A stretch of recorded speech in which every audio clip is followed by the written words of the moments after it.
This is my channel's weekly compendium, ending Monday, March 18th, 2024. Enjoy. Case file number 1525, written by Anonymous. How my grandpa cheated death 3 times. My grandpa once told me about 3 near-death experiences he had. The first experience happened when he lived in a small town in Greece, which had been captured by Nazis, making my grandpa and his friends prisoners of war pretty much. One day, one of the Nazi soldiers went missing. In the end, the other Nazis assumed my grandpa and his friends had killed him, and so they lined them up against the wall to shoot them. Just before they were about to shoot, the Nazis were counting down from 10. My grandpa suddenly got this feeling that caused him to yell, "Stamata!" Greek for stop, which stopped the Nazi that was going to shoot. Literally immediately after, the missing Nazi emerged from the bushes, drunk and stumbling around. There was apparently then some awkward laughter and apologies, and my grandpa and his friends were dismissed. The Nazis were amazed at his foresight, as all of them had been blindfolded too. The second experience happened some time later, where my grandpa and his friends, not sure if they were the same ones from before, were in some clearing which had a large stone fence cutting through it. Being curious, my grandpa and his friends decided to climb over the wall and jump to the other side, and so they began to climb it. My grandpa, however, again getting a bad feeling, ran off to find a ladder instead to climb over. By the time he got back and climbed out the ladder, he saw his friends had been shot on the other side. Lastly, my grandpa was a fairly religious man and attended church every Sunday morning. One morning though, he slept in. This was very unusual, as he had never been one to sleep in anyway. He got dressed and rushed to church, but upon arrival, he discovered the church had had a bomb fall right on it, killing everyone inside. Case file number 1526, written by Expo 1001. The Strange Tale of a Jug on a Stump. When I was a teenager, I briefly lived with my estranged father, who I had never lived with before, as I was having difficulties with my mother. He had never been there for me as a child due to substance abuse, but he managed to clean up his act, get a job, and join AA. He loved antiquing and random crap gathering in general. One day, he found a painting of an old moonshiner's jug sitting on a tree stump. It was so plain that it was remarkable. I even wrote a short story about it, detailing the origins of how the jug wound up on the stump. Around 9 months into living with my father, he began drinking and using again. I left after he stole my coin collection to buy some drug or another. He had already sold Jug on a Stump and everything else of even slight value to support his habit. Shortly enough, he found himself back in prison for ripping someone off to buy drugs and booze. It's been 12 years since then. My father got released from prison after serving 2 years and cleaned up his act for real this time. He has been clean and sober for 11 years at this point. Our relationship has never quite recovered, but it is not bad these days. Last summer, I was looking through Craigslist and happened upon a funny listing. Painting of a crockery in brown, $12. I clicked on it and sure as crap, it's Jug on a Stump. I know it's my Jug on a Stump because it was a really unique frame. Besides, no one would ever paint 2 of these hideous things. I emailed the poster, but it was already sold. I hoped that whoever bought it would treat her right. Later that day, my father stopped over for an impromptu visit, something he rarely does. I can't help but notice the large painting he carries as he walks in. I shook my head in disbelief. He had seen the listing just before I did and purchased Jug on a Stump for me. Bonus file written by Methophilus. The Mysterious Wire Strippers. This was close to 10 years ago. I was about 17 and had just moved to Houston with my now ex-to-be near his family. I got knocked up, etc. We were in the backyard on the porch, probably somewhere around 2 a.m. Now, the whole backyard is surrounded by the usual tall wooden fencing, slats nailed together without much space between the boards. The fence wasn't old or in any sort of disrepair. As we're sitting there, we watched a board carefully lift to the right, over another board, as if it had been pushed up, out, and sideways in that order. We stared as it carefully settled back into place. After much debate over who wasn't a huge wuss, we both went and checked it. No nails were loose, nothing was wrong with the board. There wasn't a physical way for it to move. We never figured that out. Another was living in this creepy little row of apartments that used to be part of a church next door. Apparently nuns had lived there, died there, etc.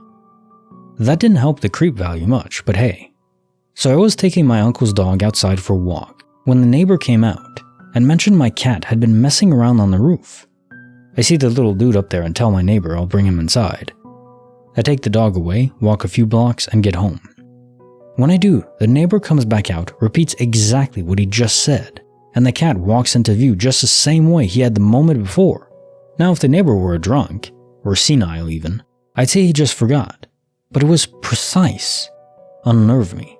Lastly, I caused a moment like this for someone. It was at my job at a backstage electrician technician in a theater. We're used to roaming around in the dark, so sudden people behind you can be fairly normal. I was working on a light that had a loose wire. When I asked who I thought was my other electrician to hand me a wire stripper, I looked back and nobody was there. From in front of me, when he comes walking up, wire stripper in hand. He said I had asked him for it a while ago, except that he had been on the tool room for the past 10 minutes where he thinks I asked. I had actually asked 1 minute previous to thin air. The tool room is through a hallway and not even remotely close enough for him to hear me. He freaked out and looked at me oddly for the rest of the day. Case file number 1527, written by Country Cottage 23, Drenched without a trace. This has bothered me since it happened almost 3 years ago. We have a 4x6 rug that fits under our dining room table and chairs. One morning, my husband is out there in socks and said there was a wet spot on the rug. He said the dog, 2 years old at the time, Boston Terrier, must have had an accident. Our dog is very well house-trained and never had accidents. Husband left for work. A few minutes later, I went out to see what he was talking about.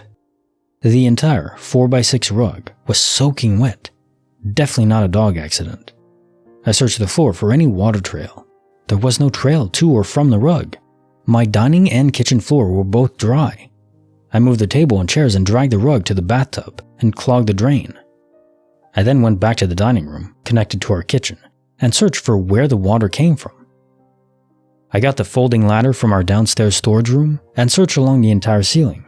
Not one wet spot on the ceiling. I searched the floor inch by inch to find any water trail. There was no water under my kitchen sink, no water coming from the wall behind my stove, and no water trail from my refrigerator. We have a rug on the kitchen floor that would have gotten wet if any water ran from the kitchen to the dining area. All the windows were dry. I opened the windows and checked there was no water under the sills. I also painstakingly went through our dining room and searched all of the walls for any water trail. There was nothing. Also had a professional check the roof and attic for any leaks. There was no source for the water. It was too much for someone to have spilled the glass. Too much for my small dog to have caused.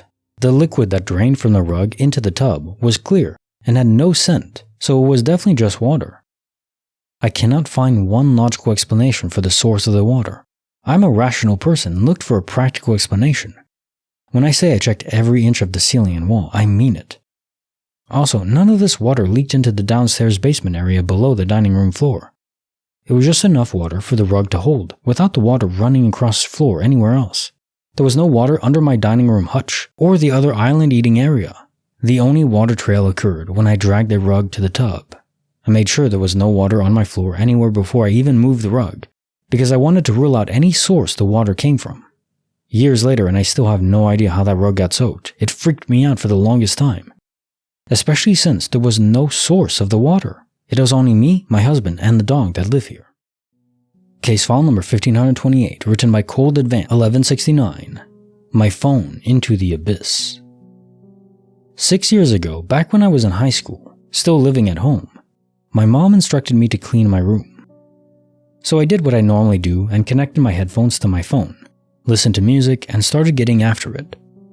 After putting my dirty laundry in the washing machine, I went back to my room with my phone nowhere in sight. At first I just thought it fell under the bed or I misplaced it on my desk or bedside table, but I could not find it.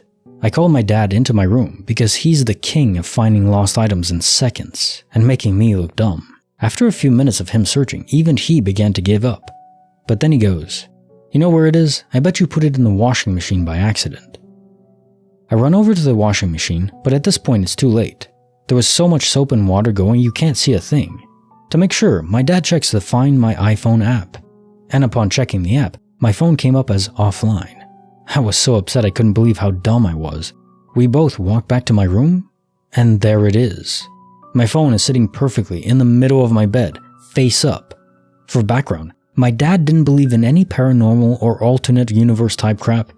He's always had some sort of logical answer for any weird phenomenon we've come across. For example, we visited the most haunted house in San Diego, and anytime I said I heard something, he would just say, "It's the wind," or whatever. So after staring at my bed in disbelief for a moment, I turned to my dad and go, "That was not there." And I expected my dad to give some answer to at least make me feel better, but he said, "You're right. It wasn't." He then checked the app, and my phone was online again. We always joked it was the ghost in the house that did it, but now it seems more likely it was a glitch. If it was just the phone in the middle of the bed, I think we both would have accepted we somehow missed it, even though we 100% looked there first. But the part that baffles us the most is my phone showing up offline when missing, and immediately back to online when found. I'd love to hear what you guys think. Thanks. Case file number 1529, written by SmooshyFluff228, The Butterfly Sanctuary Anomaly. This happened 6 years ago. My wife and I just got out of college and didn't know what to do outside of looking for jobs. One day we were bored, so I drove us to a local butterfly sanctuary. It was the first time I've been there in years and didn't notice the forest trail was open to the public. We decided to try it out, and it was relaxing. The loud noises of the city were gone. We met a few people on the trail at first, and even passed by a forest adventure theme park near the entrance. After a few minutes of walking, it started getting foggy. I saw 2 young pine trees on each side of the trail bending towards each other, creating an arch. I jokingly commented to my wife that we might be walking to Silent Hill.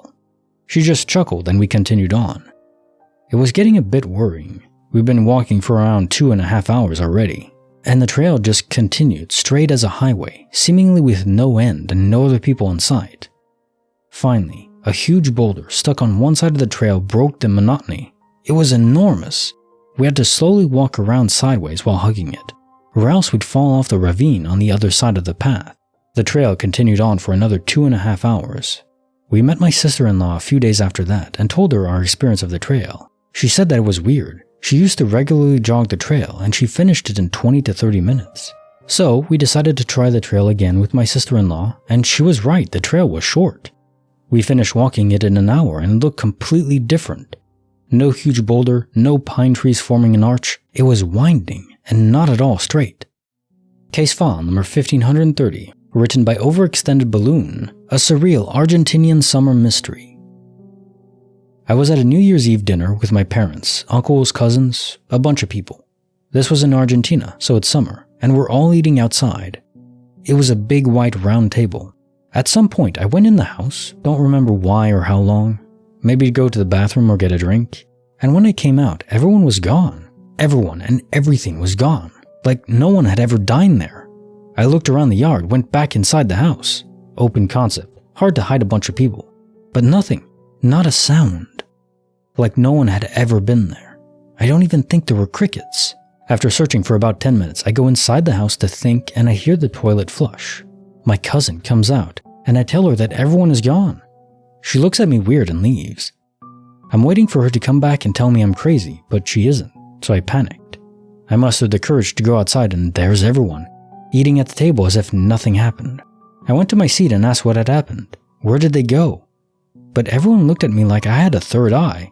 After the fact, I kept asking, but no one remembers anything happening that night. I've always thought I might be some kind of crazy, but I was telling a friend last week.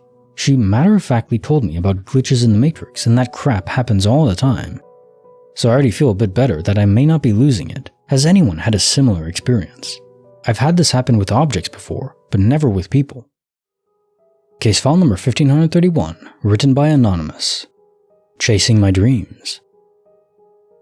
When I was young, I was an avid lucid dreamer and into reading about astral projection, though I now doubt astral projection is real and think it is just a lucid dream. I had many lucid dreaming experiences and would describe them to my friend at primary school, who was having similar ones. We would try to call each other into each other's dreams, seem logical, by shouting each other's names, but not much came of it. We both loved flying in our dreams.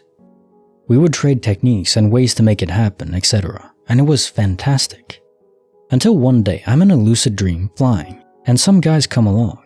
guys in black suits, which seem oddly thin, and there was something strange about them.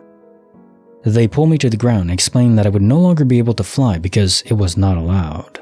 It was extremely freaky, and from that day onwards I've never flown in a dream again.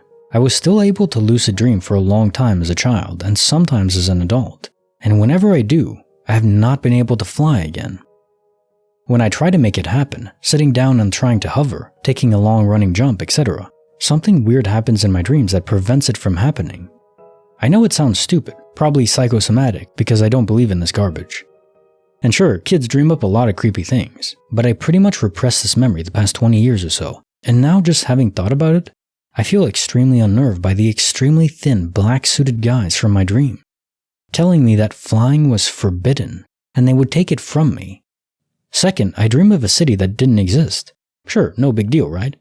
So I googled the name and found a single reference in Google from another person who had dreamed of a city of the same name a few years prior. It was a post on a site, and there was no messaging functionality or forwarding address, so I couldn't get in touch with them, and I have since forgotten the city name.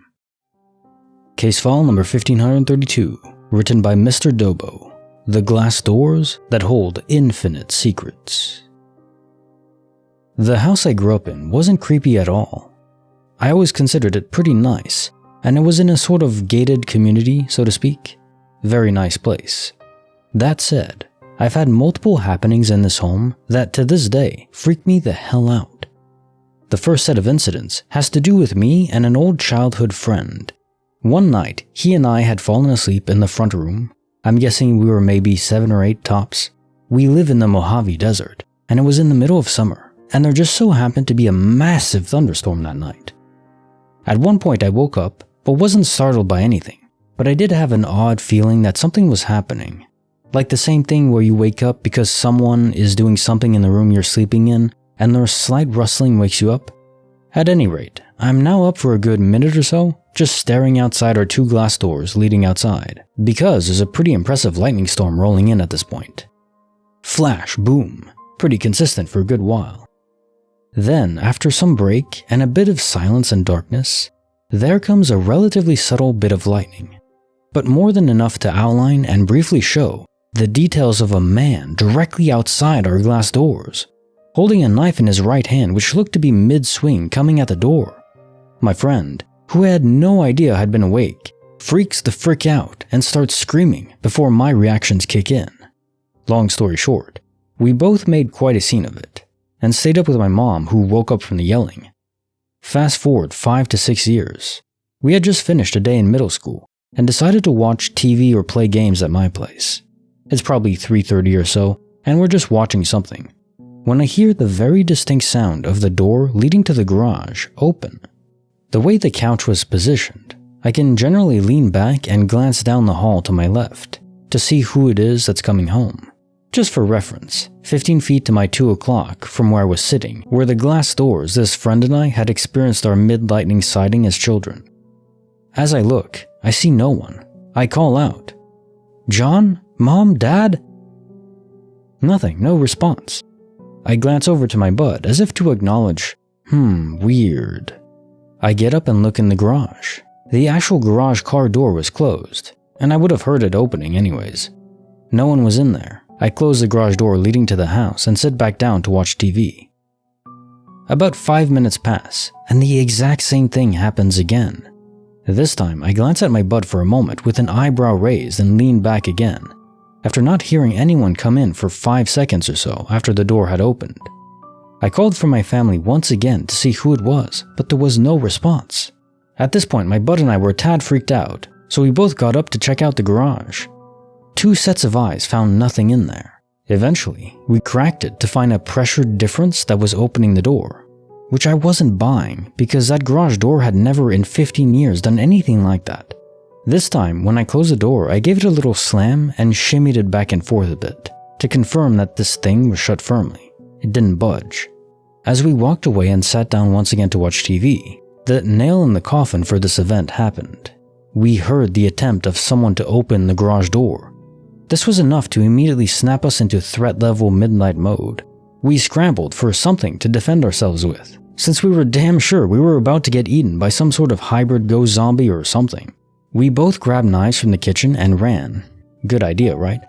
Frantically to my room where we locked ourselves in to catch our breath and get our minds together. We basically confirmed with each other what had happened and how, logistically, no one or thing could have been doing this without us seeing it. We searched the garage twice, and Usain Bolt himself couldn't have messed with the door from the inside and gotten out of view by the time it took me to lean my head back and see down the hallway. There was something going on and we couldn't figure out what. We decided to search the house top to bottom together with weapons in hand. As we did, we confirmed that every window was closed and made sure that every door was dead-bolted closed. We finished at the infamous glass doors. At this point, we were still shaken and not satisfied at all that we didn't have a good answer as to what was going on, so we decided to check the garage one last time. On the way to the garage, you have to pass by my parents' old room, which is on your right. In the room, there are also doors leading to the backyard, which I personally deadbolted in our spree moments before. However, now to our amazement, the door was not only not deadbolted, but was slightly ajar. That was it, we panicked. We sprinted into the garage, out the garage door leading to the backyard, and towards the fence which led to the park in this gated community. Midway there, I biff and fall, dropping my knife, thankfully not landing on it.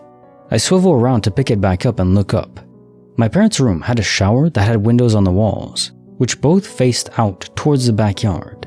They frequently hung damp clothes on the shower curtain rod to dry, and I noticed that the clothes were swinging violently, as if someone had just sprung out of the shower into their room. At this point, I'm now completely bat-crap insane, freaked the frick out.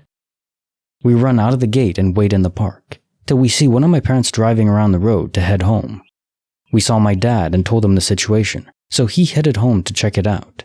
He found no one, but we later did take note that a handful of the clothes that were hung up in the bathroom were knocked on the floor. Never found out what the hell that was about, but that was my glitch in the Matrix story. Or a story about a psychopath that wants to murder. Not sure which one. Case file number 1533, written by Fiesta Raquel, the college student turned multiverse explorer. I'd walked home from a bar that was 5 doors away because I'd broken a heel on the shoes I was wearing. My plan was to get different shoes and go back because my roommate and friends were still there. I took the shoes off and jogged barefoot down the sidewalk because I was alone and it was just before 1 a.m. I placed one foot on my front step, reached into my jacket pocket to pull out my keys, and then I was standing in my living room. I dropped my keys on the floor because I was so startled. I hadn't even walked up the steps, much less unlocked the door and walked inside. All the lights were on, and the movie Hitch was playing on the TV. It was a scene where he was walking and drinking liquid Benadryl from a straw. I still had my jacket and crossbody purse on, but the broken shoes I'd been carrying were on the floor, near a table that was against the wall furthest from the door. I was so confused it made me want to cry, which became even more overwhelming when I looked down and saw that I was wearing a pair of untied tennis shoes I'd never seen before. I pulled my cell phone out of my purse just as I got a call, and the ringtone was Rehab by Amy Winehouse, but had always just been a default tone and was almost always on silent. Before I could answer it, my roommate came in through the front door with 2 of our friends, asking me where I'd been and why I hadn't answered my phone. I couldn't even answer her. I was so freaked out. I just looked down at my phone and saw the notification that I had 9 missed calls and that it was 2:17 a.m. I had been gone for over an hour. I sat down on the couch and started crying. It took me at least 10 minutes to calm down enough to tell them what had happened, and they all kept telling me I was just drunk. I knew I wasn't drunk. I'd had 2 beers at the bar because I'd shown up late after working in the restaurant until almost 11:30. I never set the drinks down, so their other explanation that I may have been drugged wasn't possible. They told me I must have just forgotten I'd bought the shoes I was wearing, which seemed more ridiculous than having never seen them before. I've talked about that night in therapy, and I've tried to convince myself that it was all in my head, but I can't. There are things that I remember incorrectly from before that night. Memories I'm told didn't happen the way they exist in my mind or at all. People I think look different. Physical things that aren't right, like the knob on my dad's back door being on the opposite side. I rarely tell people about my experience, but recently, I told a friend who has his PhD in theoretical physics and has known me since childhood. At no point did he offer an explanation or validation, but he did entertain my questions about ideas regarding the existence of other dimensions or timelines. He talked a lot about what we don't and can't know, as well as the existence of things that just can't be explained. Admittedly, he's way too smart, and a lot of what he said made absolutely no sense to me. Years and years later, I still feel almost haunted by that night. Case file number 1534, written by Asian for a Day. Past Lives and Present Fears. The first part of this story is retold by my sister and mom. I once awoke during the night, screaming incomprehensibly when I was 3 years old. My mom and sister were sleeping soundly at the time, and my dad was out of town on a business trip. Upon hearing me, they rushed into my bedroom, worried about what was going on. From their description, the sight in my room was unsettling, to say the least. I was sitting upright in my bed, hands shielding my head and face as if people were beating me, back pressed against the wall, and previously mentioned, screaming. There was something very notable about what I was screaming though. It wasn't English. It was an Oriental tongue, as they later put it, and very convincing at that. They proceeded to attempt and wake me up and detrance me, although, no matter how hard they tried, nothing worked. In time, I calmed down. Come next day, I tell my present family about this dream I had that felt exactly like real life. I was in an ancient, distant land where the people were smaller, tanner, with funny-looking eyes, and where everything was just different. I told them I was to be prosecuted. Quoted words were supposedly verbatim, for my beliefs, that I was a hermit living on the side of a mountain after being chased from my village, and that this man, who I was in my previous life, desired for me to ensure the survival of his legacy, whatever that was. The only reason I remotely believe the story is because of how I came to hear it years later. Fast forward to the 2nd grade. I arrive home one day with a massive stack of books, every single one of them having to do with Japan, which, since the day I actually learned of it, has held a very odd allure about it to me. And before this story is a weeaboo's wet dream, I am no weeaboo. I vividly recall walking into our old home, eager to share about this strange, intriguing land with my family. The very moment I mentioned my new interest, my mom appeared to have died. Her entire body went pale, mouth suddenly agape, eyes wide, muscles tense. Seeing her like that left me with the impression I was in big trouble. But after gathering herself and reassuring me I had done nothing wrong, she fetched my sister and they retold me the tale of the night I turned Japanese or got possessed. Case notes for file 1525. How my grandpa cheated death 3 times. What a fascinating story from a horrific time in our human history. Was it some sort of divine justice intervention to deal with these Nazis? To protect you from them? But it still makes you wonder. Guardian angels are so interesting because they don't protect everyone. People do die. I mean, outside of quantum immortality. So why do guardian angels only intervene sometimes for some people? Are those just the main players? Or is there some other reason? Maybe they're important for the grand scope or story of the human race. I suppose that's one way to think about it. Maybe he had to have you for some reason. Or is it not a guardian angel and it's just some sort of innate ability to know what to do in any given moment? Maybe you are your own guardian angel, so to speak. I don't know, but damn, what a story. Case notes of file 1526. The strange tale of a jug on a stump. What a wholesome story in the end. Your father overcoming his addiction permanently, by all appearances, and then remembering that painting. That's just this innocuous, unassuming painting, but he found the Craigslist ad at the same time as you two. Damn, that's definitely synchronicity, symmetry in that. And it might just be that you and your father are connected on that deeper level that we can't fully explain yet. I will say, magic or not, keep that painting around. I think it could be the glue between you and your father. Case notes for the bonus file. The mysterious wire strippers.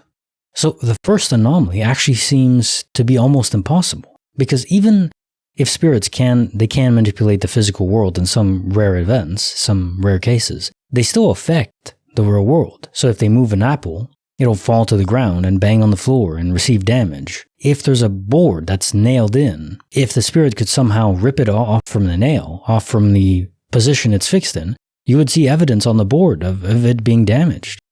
So I don't even know what to make of this. The only thing I can think of is somehow some entity messed with all your minds in the same way. So they made you see something that didn't actually happen. And then the repeated loop with the cat? That's probably unrelated. And the wire strippers knowing exactly what to say and your voice transmitting far away. And then the time anomaly with that? Damn. There's so many things going on in the story, I couldn't possibly hope to explain it all, but it really just comes down to the universe is weird. We can't know everything, at least not now. And by the time we explain all this stuff away, we'll just have new questions. That's life. And it's awesome, isn't it? Now time for the quote of the day. Anarchism is founded on the observation that since few men are wise enough to rule themselves, even fewer are wise enough to rule others.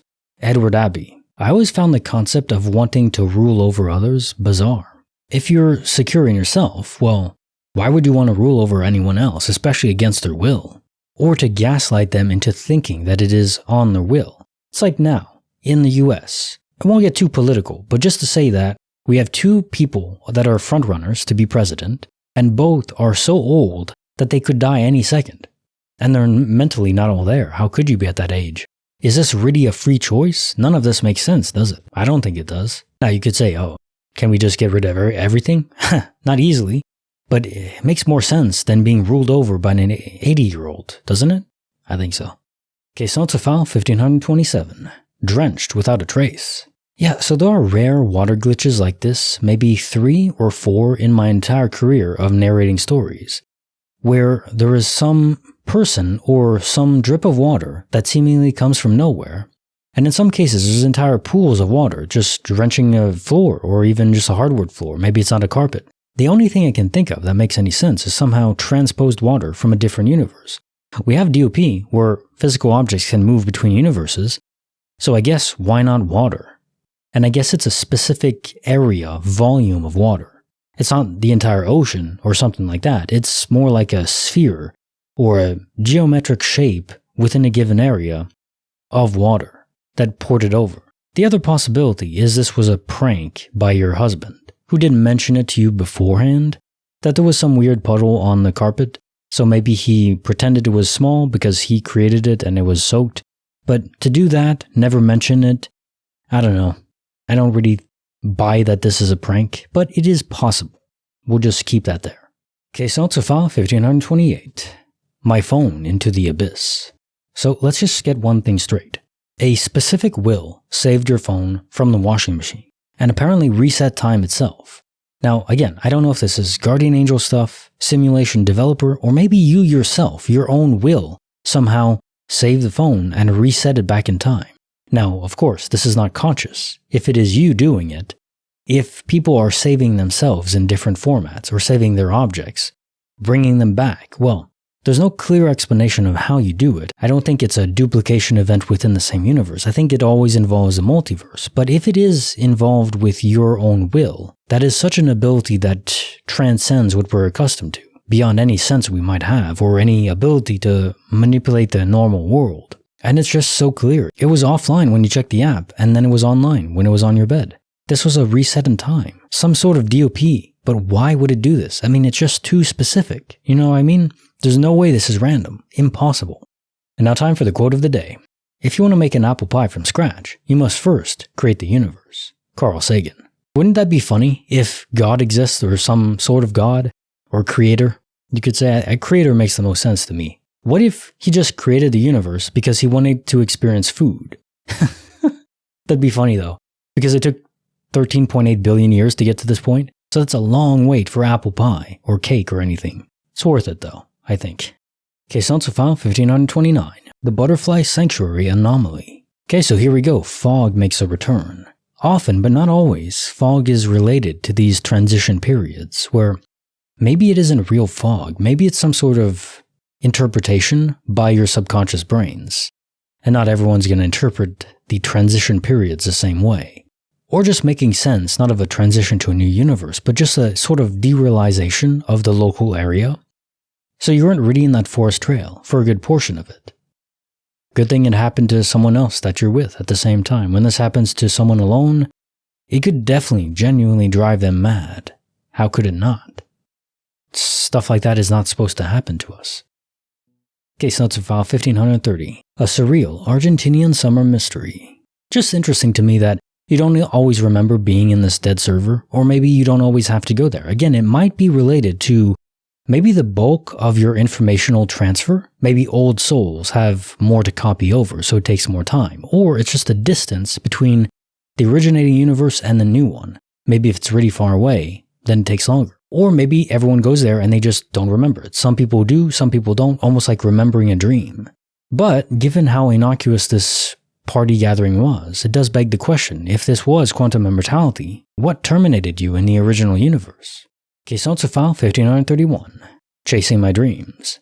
This is one of the more unique and disturbing stories I've read that is somewhat related to supernatural glitch stories, because imagine dreaming and being lucid dreaming, sort of aware of your own dream, and then you're invaded by something you can't control. Are there actual people out there that specialize in this sort of thing? To identify people in the dream realm, whatever that might be, if it's beyond just happening in our own mind, and they can invade or penetrate into your mind when you're asleep in this realm and interact with you, or even control you. Because, as you say, you weren't able to fly again after this. So somehow, maybe it's a mental block. Maybe it is just a figment of your imagination. Maybe there was no real human there that it affected you. You just were controlling your own mind. But the idea of dream invaders, men in black, that is just creepy as hell. I don't want anyone invading my mind as I'm dreaming, or ever, but especially as you're dreaming, because you're already in that vulnerable state. And yeah, the city that you dreamt of, that only had one other person that dreamt of it too, just goes to show you that maybe there's more to dreams than we think of. Maybe they exist as a real place. Or maybe it's all just information interpreted by our brain, and sometimes that information can be shared. But I do know that lucid dreaming is fascinating, and I wish I could do it. I've tried many times, I just never could. I never even remember my dreams for some reason. I don't know why. And now time for the poem of the day.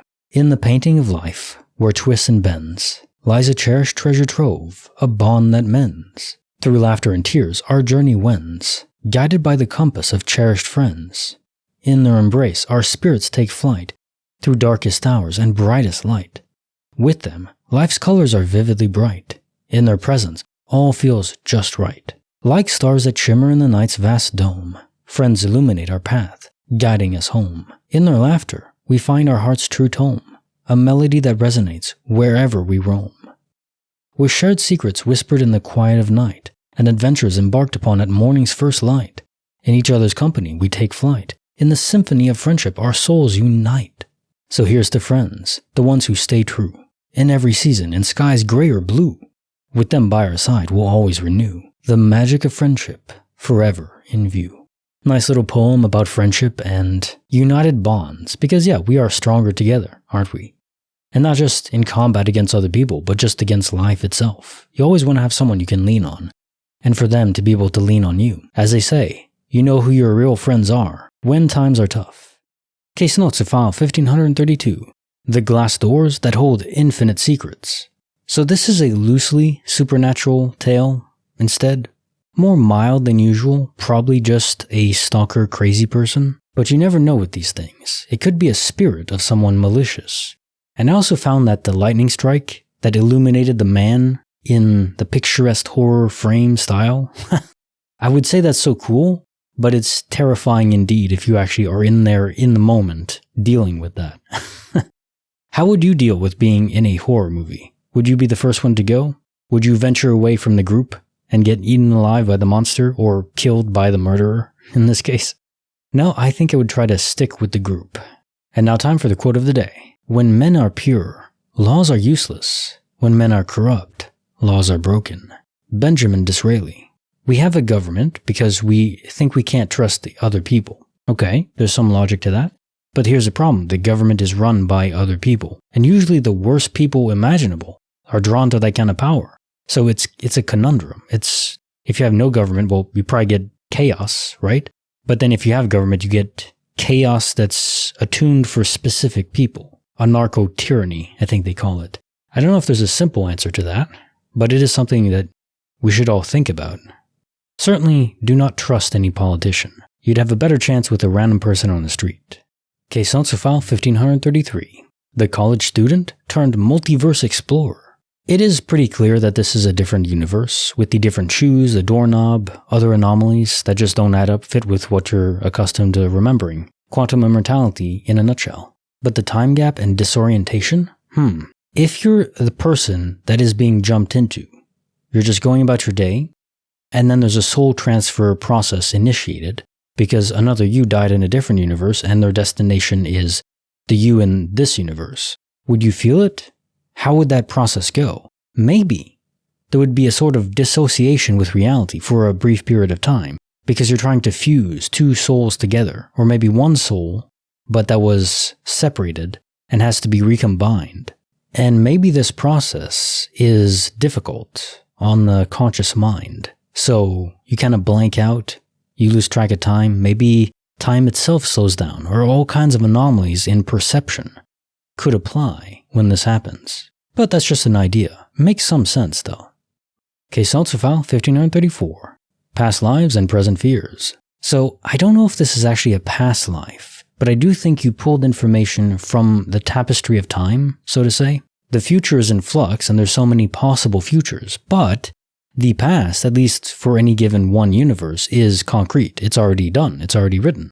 So you could think of it as a movie, and if you're able to peer back in that tapestry of time to glance at whatever you want, in this case it's not actually consciously willed, it's just something that your subconscious pulled a thread of. Maybe it was random, maybe it pulled it for some reason, maybe some other force shoved it into your mind. I don't know why, that would be pure speculation, but I do think you're just pulling from information from events that already happened. It probably really did happen. I don't think it's necessarily related to you, like you're a reincarnated soul or anything like that. Maybe, but that's not my gut impression. I think it's just information, and information goes a long way. Now time for the joke of the day. How does the ocean say hi? It waves. Bye.